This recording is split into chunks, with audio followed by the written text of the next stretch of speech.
លោកកៅកំហួនកម្ពុជាបានចូលរួមសកម្មនៅក្នុងការងារអាស៊ាននិងដោះស្រាយបញ្ហារបស់អាស៊ានកម្ពុជាបានចូលរួមចំណែកយ៉ាងសកម្មនៅក្នុងការងាររបស់អាស៊ាននិងដោះស្រាយបញ្ហារបស់អាស៊ានដែលជាចំណែកសំខាន់មិនអាចខ្វះបាននេះបើយោងតាមប្រសាសន៍របស់លោកកៅកំហួនអគ្គលេខាធិការអាស៊ានតំណាងគណៈកម្មាធិការអចិន្ត្រៃយ៍អាស៊ានថ្លែងក្នុងជំនួបពិភាក្សាជាមួយសម្ដេចតេជោហ៊ុនសែនប្រធានព្រឹទ្ធសភាកម្ពុជាកាលពីថ្ងៃទី5ខែឧសភាឆ្នាំ2025នេះឱកាសនោះលោកកៅកំហួនអគ្គលេខាធិការអាស៊ានបានលើកឡើងថាក្រោមការដឹកនាំរបស់សម្ដេចតេជោអតីតនាយករដ្ឋមន្ត្រីកម្ពុជាបានចូលជាសមាជិកអាស៊ាននៅថ្ងៃទី30ខែមេសាឆ្នាំ1999ដែលមកដល់ពេលនេះគឺខួបលើកទី26ឆ្នាំតែកម្ពុជាបានចូលជាសមាជិកអាស៊ានលោកបានរំលេចថាចាប់តាំងពីកម្ពុជាបានចូលជាសមាជិកអាស៊ានមកកម្ពុជាបានចូលរួមចំណែកយ៉ាងសកម្មនៅក្នុងការងាររបស់អាស៊ាននិងដោះស្រាយបញ្ហារបស់អាស៊ានតួយ៉ាងដូចជាកម្ពុជាបានធ្វើជាប្រធានអាស៊ានចំនួន3លើកគឺនៅឆ្នាំ2002ឆ្នាំ2012និងឆ្នាំ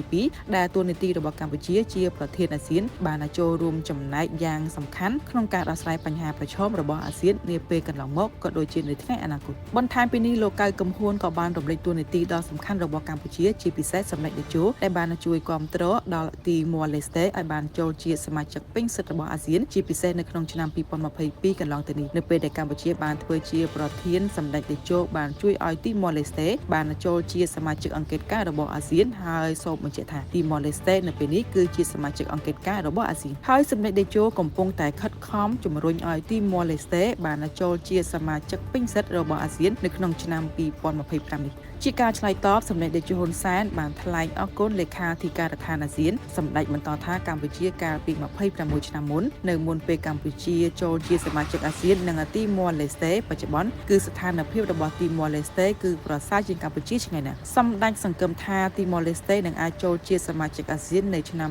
2025នេះពីព្រោះវត្តមានរបស់ទីម៉ូឡេស្តេនៅក្នុងអាស៊ាននឹងធ្វើឲ្យអាស៊ានពង្រីកខ្លួនកាន់តែធំនៅក្នុងកិច្ចសហប្រតិបត្តិការសេដ្ឋកិច្ចពាណិជ្ជកម្មនិងកិច្ចសហប្រតិបត្តិការអន្តរជាតិថែមទៀតសូមជម្រាបដែរថានៅក្នុងឱកាសនោះផងដែរសម្ដេចតេជោក៏បានរំលេចបញ្ជាក់ទៅកាន់លេខាធិការដ្ឋានអាស៊ានថាប្រទេសទាំងអស់ពិសេសនៅក្នុងតំបន់អាស៊ានកំពុងជួបបញ្ហាដោយជំរុញអាស៊ានត្រូវតែធ្វើការជាមួយគ្នាឲ្យរឹងមាំនិងខ្លាំងបន្ថែមទៀតហើយអាស៊ានត្រូវតែក្រឡេកមើលការផ្គត់ផ្គង់ទីផ្សារនៅក្នុងតំបន់អាស៊ានជាពិសេសទីផ្សារដែលមានស្តាប់តាមរយៈកិច្ចព្រមព្រៀង RCEP